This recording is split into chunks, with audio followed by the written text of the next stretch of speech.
ஆகையால நீங்க துதிக்க ஆரம்பிக்கணும். ஒருவேளை அந்த ஏரியா மாறலாம் கவலைப்படாதீங்க, வேற ஒரு ஏரியா உங்க ஏரியாவுக்கு வரும், உன்னை தேடிட்டு வரும். எனக்கும் ஜெபிங்க, ஏன்னா துதினால வெல்லு. புரியுதுங்களா? மல்லு கட்டாத, வெல்லு. புரியுதா? ஆமா, மல்லு கட்டுனா நீ வெல்ல முடியாது, அப்புறம் மெல்லவும் முடியாது, முழுங்கவும் முடியாது. உன் வாழ்க்கையில அப்புறம் ஒன்னும் இல்லாத ஆயிடுவேன். புரியுதா? ஆகையால நீ எப்பொழுதும் ஒன்று சேர்ந்து கர்த்தரை துதிக்க ஆரம்பிங்க, சத்துருவை மீதிங்க. ஆமென். விசுவாசிக்கிறீங்களா? ஜெயிக்கணும், ஒரு மனம் வேணும். அதனாலதான் இங்க பாக்குறோம் அப்படிப்பட்ட ஒரு காரியம். இந்த தாவீது என்ன செய்தார்? புரியுதுங்களா? இந்த தாவீதுடைய காரியத்துல பார்க்கும் பொழுது சேனைக்குள்ள பாய்ந்து கோலியாத்தை என்ன செஞ்சானா? முறியடித்தார். சேனை, நீ நிந்திக்கிற கர்த்தருடைய சேனையை நிந்திக்கிறியா? நீ அந்த சேனைகளின் தலைவருடைய நாமத்துல வர, அந்த சேனைகளின் கர்த்தருடைய நாமத்துல நான் வந்திருக்கிற, அவர் கூட வந்தார். ஆமென். உம்மாலே நான் ஒரு சேனைக்குள் பாய்ந்திடுவேன், உம்மாலே நான் ஒரு சேனைக்குள் பாய்ந்திடுவேன், மதிலை தாண்டிடுவேன், எதிரிய தோற்கடித்திடுவேன், மதிலை தாண்டிடுவேன், எதிரிய தோற்கடித்திடுவேன், உம்மாலே நான் ஒரு சேனைக்குள் பாய்ந்திடுவேன், மதிலை தாண்டிடுவேன், எதிரிய தோற்கடித்திடுவேன், மதிலை தாண்டிடுவேன், எதிரிய தோற்கடித்திடுவேன். அப்ப ஆண்டவராகிய தேவன் நம்ம அவருடைய பிள்ளைகளா மாறும் பொழுது நாமும் அவருடைய சேனைகளாக மாற வேண்டும். ஆமென். விசுவாசிக்க நம்ம என்னவா மாறிடணும்? அவருடைய சேனை. புரியுதுங்களா? அவர் சிங்கம்னா நம்ம சிங்க குட்டியா இருக்கணும், அவர் சிங்கம்னா நம்ம ஆட்டுக்குட்டியா இருக்கணும். புரியுதா? அவர் ஆட்டுக்குட்டினா அவர் கூட ஆட்டுக்குட்டியாவே இருக்கணும், சிங்கமா இருந்தா சிங்க குட்டியாவே இருக்கணும். அதுதான் நமக்கு வேணும். புரியுதா? இல்லைன்னா நீ வேற மாதிரி எல்லாம் மாறி இருக்கக்கூடாது. புரியுதா? சிங்கம் சிங்கத்தோட தான் சேரணும். புரியுதுங்களா? வேற எது கூட வரக்கூடாது. கை தட்டுங்க பார்க்கலாம். அல்லேலூயா. இப்ப இந்த இடத்துல என்ன சொல்றேன்னா, எத்தனை காரியம் சொல்லிருக்கா? இவ்வளோ பேரும் என்ன பண்ணாங்க? சகல சேனைகளை, அந்நியருடைய சேனைகளை முறியடித்தார்கள். கை தட்டுங்க. அதான் என்ன சொல்றேன். இப்ப இந்த இடத்துல ரொம்ப முக்கியமான ஒரு காரியத்துக்கு வரும். என்ன அப்படின்னு சொன்னா, இன்னைக்கு ஒரு மனுஷனுக்குள்ள ஒரு என்ன சொல்லலாம், இருதயத்துல பலமும் திடமும் இருந்தாலும் அவன் யுத்தம் பண்ண முடியும். இருதயத்துல பலமும் திடமும் இல்லைன்னா அவனால என்ன செய்ய முடியாது? யுத்தம் பண்ணவே முடியாது. நான் சொல்றது உங்களுக்கு புரிஞ்சுச்சா? நல்லா புரிஞ்சுக்கங்க இந்த காரியத்துல. இப்போ நான் ஒரு கோழையா இருக்கிறேன், நான் என்ன செய்யறேன்? ஒரு கோழையா இருக்கிறேன். நான் ஒரு கோழையா இருக்கும்போது ஒரு வீரமானவர் என் பக்கத்துல வந்துட்டார். என்ன பண்றது? நானு எனக்கு வீரம் வந்து எகிரிக்கிட்டு போவேன், அவரை திரும்பி பார்த்து தான் போவேன். ஏன்னா அவரு போயிட்டாருன்னா என்ன ஆகுது? அவர் இருக்கிற தைரியத்தை, ஒருத்தர் கூட இருக்கும்போது என்ன வருது? அந்த தைரியம் நமக்கு என்ன செய்யுது? வருது. ஆனா என் மனதுல வரல. சொல்ல புரிஞ்சா? என் மனதுல வரல, கூட ஒருத்தர் இருக்கிறதுனால வருது. அதான் இருந்தா எல்லாத்துக்கும் என்ன வந்துடும்? வீரம் வந்துடும். ஒரு வீரம் என்னன்னா, அவங்க முன்னாடி போனா இவங்க பின்னாடி எல்லாம் வரைஞ்சுக்கிட்டு, அவங்க பின்னாங்கன்னா எல்லாம்.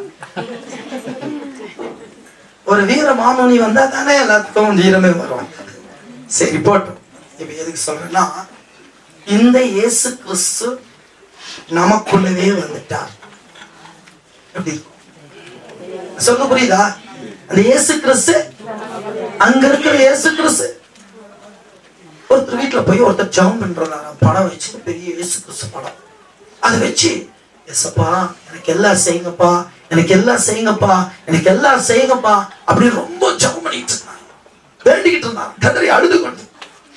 தந்தை பெக்மன் சார் உள்ள போயிருந்திருக்காரு. போனே பதனாவே என்னமா பண்ணிட்டு ஏசப்பாட்டை வேண்டிட்டு இருக்கிற ஜெபம். அப்ப அவர் சொன்னாரா, உட்காருனார்.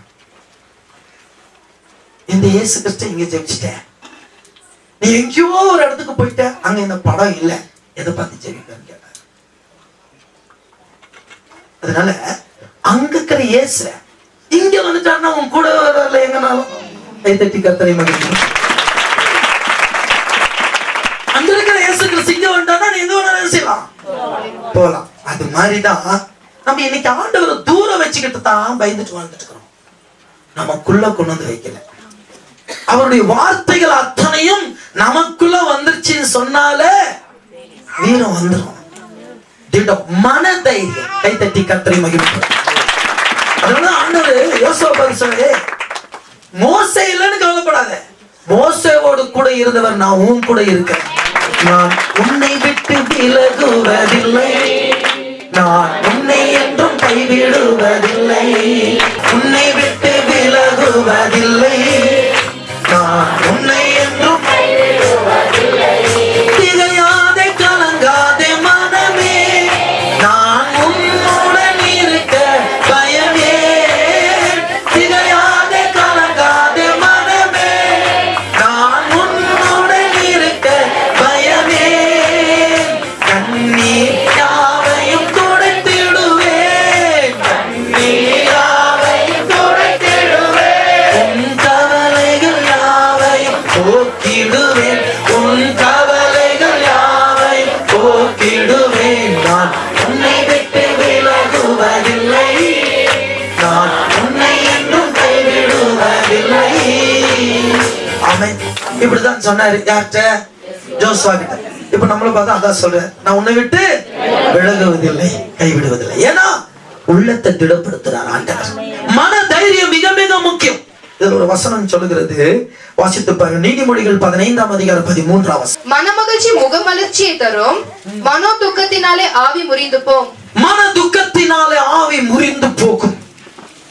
மன துயரத்தினால், இன்னொரு பைபிள்ல சொல்லப்பட்டிருக்கிறது, மன துயரத்தினால் தோல்வி வரும் என்று சொல்ல. அல்ல, கவனிச்சீங்களா? இந்த மனம் துயரத்தினாலே, இந்த மனதில் இருக்கிற துயரம், வேதனை, அதனால இந்த வேதம் சொல்லுகிறது, திடம் பலம் இல்லை என்றால் நமக்கு என்ன வரும்?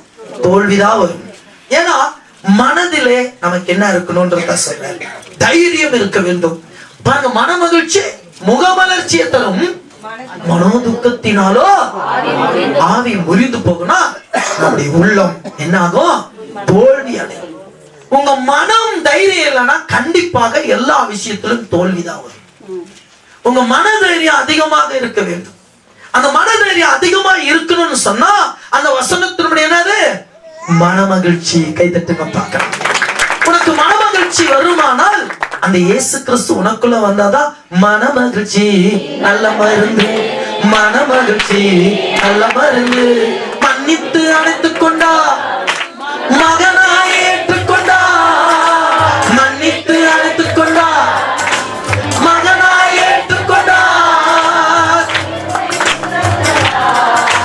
புதுபலம் தருகின்றார், கிருபையின் முத்தங்களா புது உயிர் தருகின்றார்.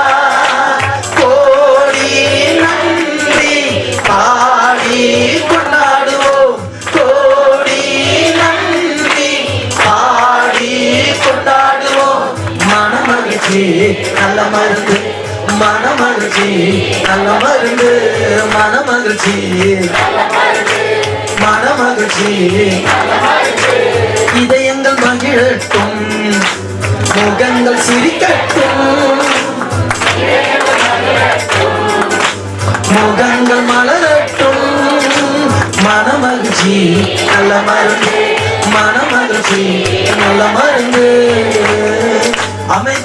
இப்படியாக தேவனாகிய கர்த்தர் என்ன சொல்றாருன்னா, இந்த மனதை தேவன் வந்தாதான் மன மகிழ்ச்சி. இந்த மன மகிழ்ச்சி நமக்குள்ள வந்துச்சுன்னா நீ யுத்தத்துக்கு தயார். எத்தனை பிரச்சனை வந்தாலும் நாங்க துதிக்கலாம், அவ்வளவுதான். எத்தனை பிரச்சனை வந்தாலும் துதிக்க உட்காருவோம். துதிக்க உட்கார்ந்தாலும் தூசி மாதிரி எல்லாம் போயிடும். ஆமென். அல்லேலூயா. துதியும் வாயில நாசியில இயேசு, தூசி மாதிரி சாத்தான் பாதறி அப்படியே போய் கை தட்டுங்க பார்க்கலாம். ஆமென். இதான் ஆண்டவராக தேவன் சொல்லுகிற ஒரு காரியம்.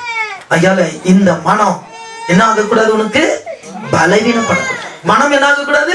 மனம் பலவீனப்பட்டுச்சுன்னா உன்னால ஜெபிக்க முடியாது, உன்னால துதிக்க முடியாது, எதையும் செய்ய முடியாது.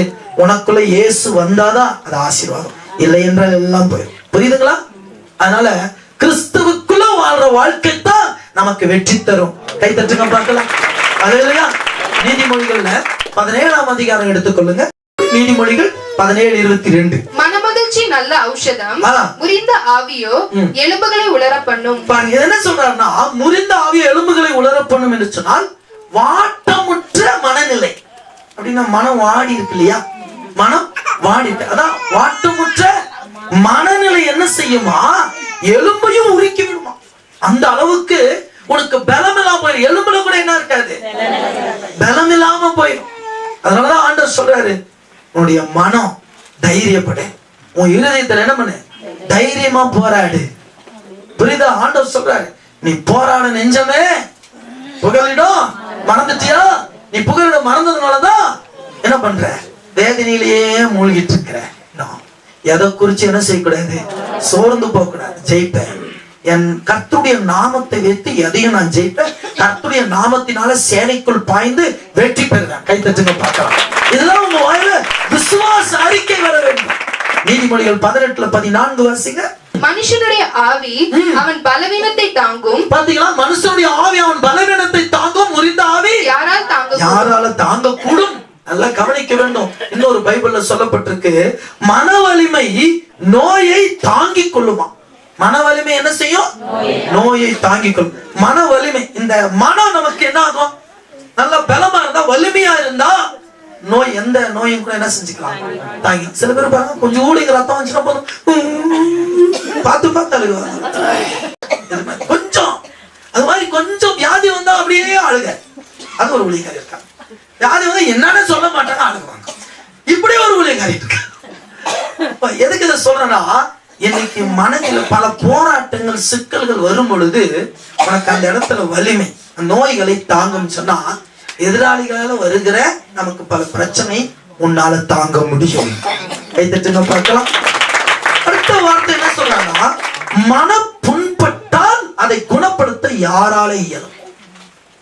மனம் புண்பட்டுச்சுன்னு வச்சுக்கோங்களேன், அதை குணப்படுத்த யாரால முடியுமா? இயேசு ஒருவரால தான் முடியும். உன் மனப்புண்ணை ஆற்றுவது ஆண்டவர் மட்டும்தான். யாரால முடியும்? ஒருவரால முடியாது. அந்த இயேசு கிறிஸ்து உனக்குள்ள வந்தாதான் உன் இறுதிய காயத்தை ஆற்றுவார்.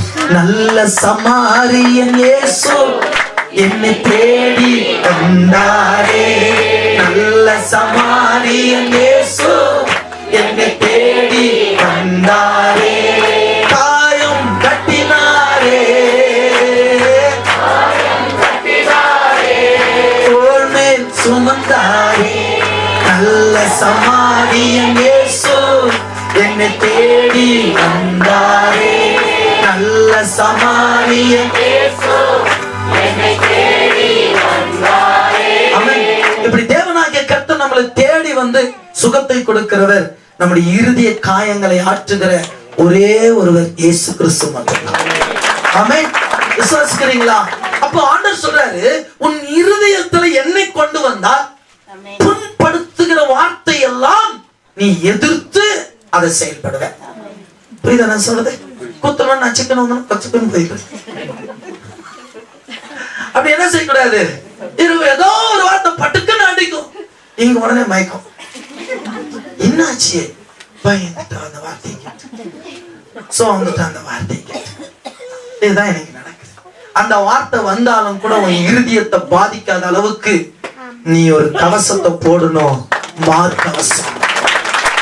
அல்லேலூயா. நீதி அங்க மார்க்கவசத்தை போட்டினா, அட எது வந்தா என்ன, என் பக்கத்துல நீதி தேவன் இருக்கிறார். அல்லேலூயா.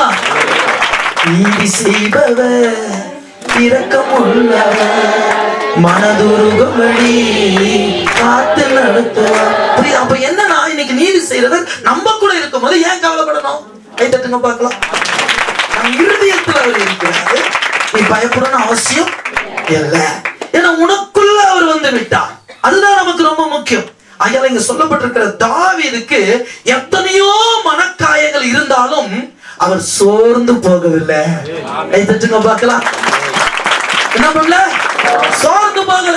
அதத்தான் உன்னை பார்த்து சொல்றார், சோர்ந்து போகாதே, நீ சோர்ந்து போகாதே, அது சீக்கிரத்தில் நீங்கிவிடும், உபத்திரவம் அது சீக்கிரத்தில் நீங்கிவிடும், உள்ளார்ந்த மனிதன் நாளுக்கு நாள் புதிதாக்கப்படுகிற நேரம் இது, உள்ளார்ந்த மனிதன் நாளுக்கு நாள்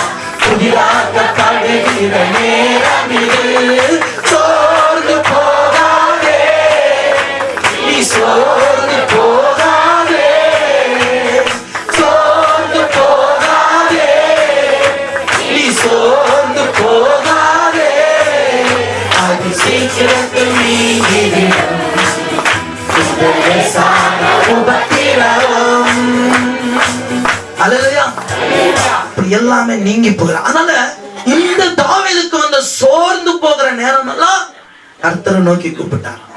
கூப்பிட கூப்பிட அவருக்கு பலம் தான் வந்தது தவிர அவர் பலம் குன்றி போகவில்லை. எத்தனை துன்பங்கள் எத்தனை சோர்வுகள் வந்தாலும் நீ துதிக்க ஆரம்பி, அதுதான் உனக்கு பலம். ஜெபிக்க ஆரம்பி, அதுதான் உனக்கு பலம். வேதத்தை படிக்க ஆரம்பி, அதுதான் உனக்கு பலம், உனக்கு தைரியம், உற்சாகம், எல்லாமே அதுதான். கைதட்டி கர்த்தரை மகிழ்ந்து. காயப்படுத்திட்டாங்களே மூளையில போய் 10 போட்டு படுத்துக்காத. எழுந்துரு. ஆமென். தூசியை விட்டு எழுந்துரு. வல்லமை உனக்கு வந்துருச்சு. எழுந்திருப்பீங்களா? எழுந்திருக்கணும். புரியுதா? சீயோன் குமாரத்தே, வல்லமை என்னாச்சு? வந்துருச்சு. நீ எழுந்துரு. எருசலேம் குமாரத்தியே, வல்லமை வந்துருச்சு, எழுந்துரு என்று சொல்கிறார். நீ எழும்பி பிரகாசி. இததான் சொல்ற. அப்போ எதிரிகள் நமக்கு தோல்வி வரக்கூடிய காரியங்களை செய்தாலும் நாம் கர்த்தருடைய நாமத்துல அதை ஜெயிக்கணும். அப்போ இன்னைக்கு உலகத்துல மாம்சத்தின்படி அநேக படைகள் உலகத்துல உண்டு. நீங்க ஆவிக்குரிய படைகளை எடுத்து ஜெயிக்க வேண்டும். நீங்க எல்லாம் எல்லாமே மாறணும். வீட்டுக்குள்ள போன உடனே நீங்க எல்லாம் ஒண்ணு சேர்ந்து குடும்பம் ஒன்று சேருங்க, ஜெபிக்க ஆரம்பிங்க. பானையை உடைச்சிருக்கிறது, நீ உடைச்சிரு. நம்ம எல்லாம் சேர்ந்து ஒன்னா போட்டு உடைச்சி சுயத்தை உடைச்சி துதிக்க ஆரம்பிக்கும். சுயம் உடைச்சி துதிக்க ஆரம்பிக்கும். சத்துரு மேற்கொள்ளும். ஆமென். அதான் நம்ம வாழ்க்கையில வேணும். அதான் வேணும். ஒருவேளை உங்களால வீட்டுல ஜெபிக்க முடியலையா, ஆலயத்துக்கு வாங்க, சாவி வாங்கிங்க, திறந்திருக்கும் சர்ச்சை ஒன்று கூடுங்க, சங்கிலியா சேருங்க, துதிக்க ஆரம்பிங்க. ஒரு நாளைக்கு ஒவ்வொரு ஊரை சொல்லி, இல்ல ஒரு ஏரியாவை சொல்லி, ஒரு 10 ஏரியாவை சொல்லி துதிக்க ஆரம்பிங்க. நிச்சயமா விடுதலை நீங்க பாப்பீங்க இந்த வருஷம். தேவன் சொன்னார். சரி, இப்ப நீங்க என்ன பண்ணணும் அப்படின்னு சொன்னா, அந்த போருக்குள்ள நீங்க நுழையணும்னு சொன்னா ஆண்டவருடைய துணையோட தான் போனோம் இல்லையா? இப்ப ஆண்டவருடைய துணை எங்க மட்டும் இருக்க கூடாது. என் கை வச்சு அற்புதம் செய்யறாரு, என் கை வச்சு இந்த கையில மட்டும் ஆண்டவர் வச்சுட்டு போக கூடாது. உன் சிந்தையிலையும் ஆண்டவர், உன் கண்களில் ஆண்டவர் இருக்கும், உன் இருதயத்துல இருக்கும், உன் கைக்குள்ள இருக்கும், உன் காலுக்குள்ள இருக்கணும். இப்ப எல்லாமே இயேசு. எபேசியர் 6:12 இப்ப நீங்க உடுத்திட்டு பாட போறீங்க. செய்வீங்களா? என்ன ஒரு மாதிரி பாக்குறீங்க? என்னத்தை உடுத்த சொல்றாரு? ஏனெனில் மாம்சத்தோடும் இரத்தத்தோடும் அல்ல, துரைத்தனங்களோடும் அதிகாரங்களோடும் பிரபஞ்சத்தின் அந்தகார லோகாதிபதிகளோடும் வானமண்டலங்களில் உள்ள பொல்லாத ஆவிகளின் சேனைகளோடும் நமக்கு போராட்டம் உண்டு. ஆகையால் தீங்கு நாளிலே அவைகளை நீங்கள் எதிர்க்கவும் சகலத்தையும் செய்து முடிக்கிறவர்களாகவும் திராணி உள்ளவர்களாகும்படிக்கு தேவனுடைய சர்வ ஆயுதத்தையும் எடுத்துக் கொள்ளுங்கள். சர்வ ஆயுதத்தை எடுத்துக் கொள்ளுங்கள். அடுத்த வசனம். சத்தியம் எனும் சத்தியத்தை கச்சையாக கட்டிக் கொள்ளுங்கள். அறையிலே கட்டினவர்களாயும் நீதி எனும் மார்க்கவசத்தை, நீதி எனும் 10 commandments 10 கட்டளை உன் இருதயத்துல தரித்தவர்களாயும் நீ மார்க்கவசமாக தரித்துக் கொள்ள வேண்டும். அடுத்து சமாதானத்தின் சுவிசேஷத்துக்குரிய ஆயத்தம் என்னும் பாதரட்சையை போட்டுக்கோ. கால்களிலே தொடுத்தவர்களாயும் சுவிசேஷம் என்னும் பாதரட்சை கால்ல தொடுத்துக்கோ. அடுத்து பொல்லாங்கன் ஏயும் அக்னியாஸ்திரங்களை எல்லாம் அவித்து போடத்தக்கதாய் எல்லாவற்றிற்கும் மேலாக விசுவாசம் என்னும் கேடயத்தை பிடித்துக் கொண்டவர்களாயும் நில்லுங்கள். பொல்லாங்கன் ஏய்கிறது என்றால் அவனுடைய வார்த்தைகள் நம்மளை பாதிக்கிற அளவுக்கு வார்த்தைகள் வரும். கேடகம் என்ற விசுவாசத்தினால் அதை தடுத்து நிறுத்து. உன்னை பாதிக்காத அளவுக்கு அதை தடுத்து நிறுத்து விசுவாசத்தினால். அடுத்து ரட்சணியம் என்னும் தலைச்சீராவை, ரட்சணியம் உன் சிந்தையை காப்பாத்திக்கோ. உன் சிந்தையை கிறிஸ்து இயேசுவின் சிந்தையா இருக்கட்டும். அது ஹெல்மெட் போட்டுக்கோ. அதுதான் ஆண்டவர் ஹெல்மெட்னா எல்லாம் போய் வாங்கிட்டு வந்துடுவாங்க. ISI முத்திரை போட்டது அல்ல, பரலோக முத்திரை போட்டது வாங்க. உன்னுடைய சிந்தைக்கு தேவனுடைய வார்த்தையை கொடுக்கிறார். கைத்தட்டி கர்த்தரை மகிமைப்படுத்து. அடுத்து தேவ வசனமாகிய ஆவியின் பட்டயத்தையும் எடுத்துக்கொள்ளுங்கள். தேவ வார்த்தை என்ற வசனமாகிய ஆவியின் பட்டயத்தை பைபிளை கையில் எடுத்துக்கோ. எந்த சமயத்திலும் சகல விதமான வேண்டுதலோடும் விண்ணப்பத்தோடும் ஆவியினாலே ஜெபம் பண்ணி அதன் பொருட்டு மிகுந்த மன உருக்கத்தோடும் சகல பரிசுத்தவான்களுக்காக பண்ணும் வேண்டுதலோடும் விழித்துக் கொண்டிருங்கள். நல்லா கவனிச்சீங்களா? இதெல்லாம் போட்டுக்கிட்டு நேரம் 10-17 சேனைகளுக்குள்ள ஓடி போன்னு சொல்ல ஆண்டவரு. முழங்கால் படியிட்டு பைபிளை கையில வச்சுக்கோ, ரட்சணியும் செய்தியை வச்சுக்கோ, கற்பனையை முன்னாடி வச்சுக்கோ, கொடுத்த சத்தியத்தை முன்னாடி வச்சுக்கோ, எல்லாம் முன்னாடி வச்சு விழித்திருந்து சத்தரோட ஜபத்தினால துதியினால போராடு. வெற்றி நமக்கு. அல்லேலூயா. இப்படி இதெல்லாம் வச்சுக்கிட்டீங்கன்னா பயமில்லை பயமில்லையே, ஜெயம் ஜெயம் தானே என் ஜபத்துக்கு. இயேசு நாமத்தில் ஜெயம் உண்டு என் ஜபத்துக்கு. இயேசு நாமத்தில் ஜெயம் உண்டு, இயேசு நாமத்தில் ஜெயம் உண்டு. அல்லேலூயா. இப்படி என்ன செய்யணும்? நீங்க எல்லாம் முன்னாடி வச்சு என்ன பண்ணணும்? என்னங்க பண்ணுவீங்களா? இப்போ எங்கள் போராயுதங்கள் இந்த பாடலை பாடி நல்ல வல்லமை நிரம்பி ஒரு போர் வீரர்களாக வெளியே புறப்பட்டு போய் சகல சேனைகள் எல்லாம் நிற்கும். அத்தனையும் நீ என்ன செய்யணும்? ஜெயிக்கணும். புரியுதா? எல்லாம் பாளையம் இறங்கி இருக்கிறார்கள். நாமும் என்ன செய்வோம்? பாளையம் இறங்கி ஜெயிப்போம். முழங்கால் படி இருங்க. கர்த்தர் இப்பொழுது நல்ல காரியங்களை நமக்கு செய்ய வல்லவராக இருக்கிறார். அதற்காக ஆண்டவரை ஒப்பு கொடுப்போமா? எல்லாரும் முழங்கால் படிடுவோம். இந்த ஒரு பாடலோடு நீங்க வல்லமையாக போங்க வெளியே. கர்த்தர் உங்களை வழிநடத்துவாராக. அவசரப்பட வேண்டாம். கர்த்தர் நல்லவர். நன்றி. தேங்க்யூ. எங்கள் போராயுதங்கள் ஆதி வல்லமையே. அபிஷேகத்தோட பாடணும். எங்கள் போராயுதங்கள் ஆதி வல்லமையே. கரங்களின் மூலமாக்கும் தேவன் தரும் பலனே.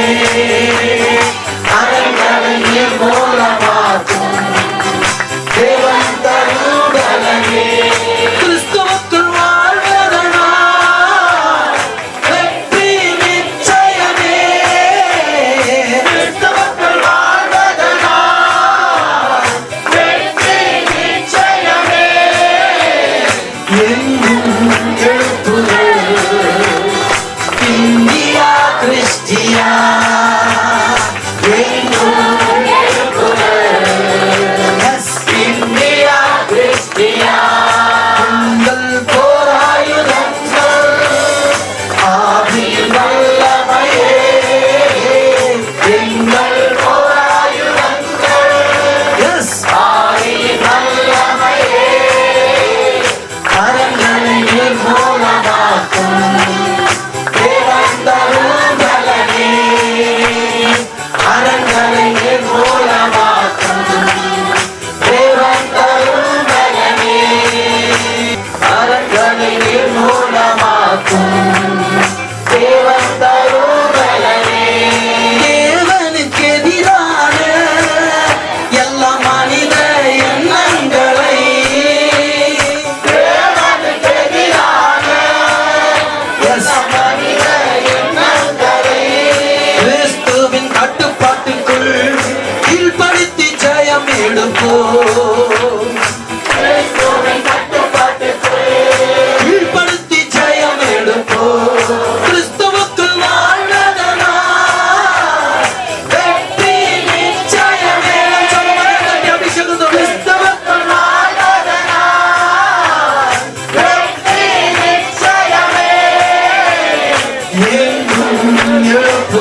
ரட்சிப்பு நிச்சயமே. ஆமா, நிரந்தர கவசம். கிறிஸ்துவுக்குள் வாழ்வதனால் வெற்றி நிச்சயமே. கிறிஸ்துவுக்குள் வாழ்வதனால் வெற்றி நிச்சயமே. எங்கும் எழுப்புவே இந்தியா கிறிஸ்டியா. ஆமென். எங்கும் எழுப்புவே இந்தியா கிறிஸ்டியா. விசுவாச வார்த்தைகள் தான் காக்கும் நம் கேடகம். விசுவாச வார்த்தைகள் தான் காக்கும் நம் கேடகம். விசுவாச வார்த்தைகள் தான் காக்கும் நம் கேடகம். தீயவன் தீக்கணைகள் அவித்து ஜெயம் எடுப்போம். தீயவன் தீக்கணைகள் அவித்து ஜெயம் எடுப்போம். கிறிஸ்துவுக்குள் வெற்றி நிச்சயமே. கிறிஸ்துவுக்குள் வாழ்வதனால் வெற்றி நிச்சயமே. எங்கும் எழுப்புதல் இந்தியா கிறிஸ்டியா. எங்கும் எழுப்புதல் இந்தியா கிறிஸ்டியா. வல்லமை உண்டு உண்டு உண்டு உண்டு அற்புத வல்லமை இயேசுவே ரத்தத்தால். வல்லமை உண்டு உண்டு உண்டு உண்டு அற்புத வல்லமை ஆட்டுக்குட்டியின் ரத்தத்தினால். இயேசு கிறிஸ்துவின் ரத்தத்தினால் பொழிந்திடும் வல்லமை.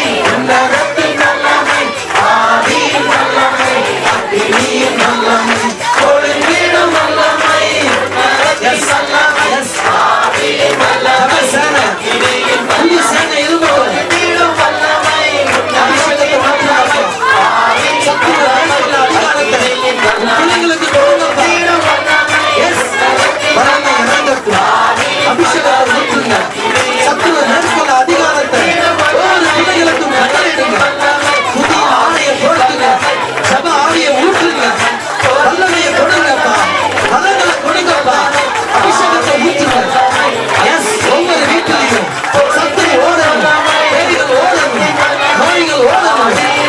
எதிரிகளுடைய சூழ்ச்சிகள் முறியடிக்கணும். எஸ், ஒவ்வொரு குடும்பத்திலும் இது எழும்பட்டும்.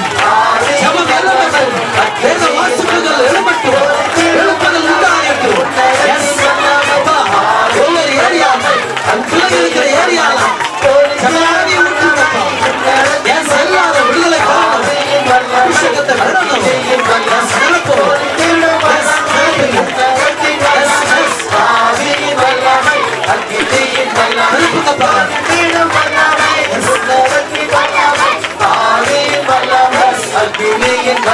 ஓ, பொழிந்திடும் வல்லமை, உன்னதத்தின் வல்லமை, ஆவியின் வல்லமை, அக்கினியின் வல்லமை. பொழிந்திடும் வல்லமை, உன்னதத்தின் வல்லமை, ஆவியின் வல்லமை, அக்கினியின் வல்லமை.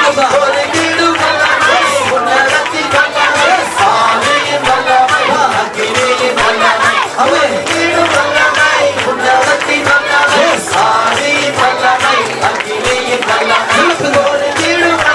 நிரப்புங்க. தடைகள் உடையட்டும். கஷ்டங்கள் உடையட்டும். எஸ், இந்த குடும்பமெல்லாம் ஒன்று சேரட்டும். குடும்பமெல்லாம் ஒன்று சேரட்டும். பிள்ளை பாக்கியம் இல்லாமல் பிள்ளை பாக்கியத்தை கற்றுக்கொள்ளட்டும். பிள்ளை பாக்கியத்தை கற்றுக்கொள்ளட்டும். அப்பா, கொடுங்கப்பா. வியாதிகள் நீங்கட்டும். தீராத தலைவலிகள், தீராத வேதனைகள், தீராத பிரச்சனைகள், போராட்டங்கள், பிசாசு பிடிகள் எல்லாவற்றிலிருந்து உன் பிள்ளைகளுக்கு விடுதலை கட்டளையிடுங்கப்பா. விடுதலை கட்டளையிடுங்க. S, S. இந்த வல்லமை அந்த பிள்ளைகள் மேல பாயட்டும். எஸ், வேதனையோடு ஜெபிக்கிற பிள்ளைகள் மேல வல்லமை பாயட்டும். கேன்சர் நோய்கள் நீங்கட்டும். கட்டிகள் களையட்டும். தோல் வியாதிகள் நீங்கட்டும். மூட்டு வலிகள், எலும்பு வலிகள், எஸ், எல்லாம் நீங்கட்டும். எஸ், நன்றி. ஜெபிக்கிறோம், துதிக்கிறோம், மகிமைப்படுத்துகிறோம். வல்லமை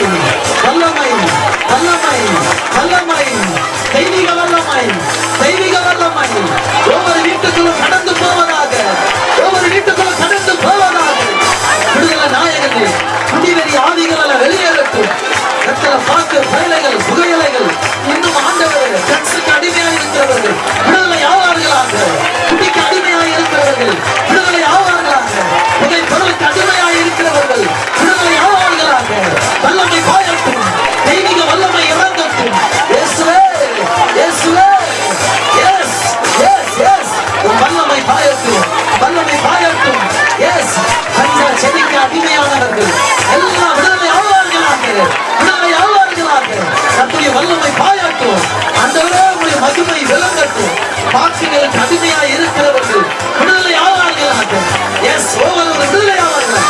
கச்சார ஆவிகள், தேசத்தின் ஆவிகள் தேசத்தை விட்டு விலகுவதாக, குடும்பத்தை விட்டு விலகுவதாக. எஸ், எல்லா குடும்பத்தை விட்டு விலகுவதாக. எஸ், விடுதலை விடுதலை. கொடுங்கப்பா கொடுங்கப்பா கொடுங்கப்பா. கர்த்தருடைய வல்லமை ஒவ்வொரு வீட்டுக்குள்ளும் பாயட்டும், ஒவ்வொரு வீட்டுக்குள்ளும் பாயட்டும், ஒவ்வொரு பிள்ளைகளோட பாயட்டும். தெய்வீக வல்லமை ஒவ்வொருவரும் அசைவாடுவார், அசைவாடுவார், அசைவாடுவார். நன்றி நன்றி. உன் பிள்ளைகளை காப்பாற்றுவதற்காக நன்றி, பலப்படுத்துவதற்காக பலப்படுத்தும். இயேசு நாம மகிமைப்படட்டும். ஆமென். மேகங்கள் போல திரளான சாட்சியாய் வாழணும் நாங்கள். மேகங்கள் போல திரளான சாட்சியாய் வாழணும் நாங்கள். ஆவியின் மழையாய் என்றும் பொழிந்து, ஆவியின் மழையாய் என்றும் பொழிந்து உமக்காய்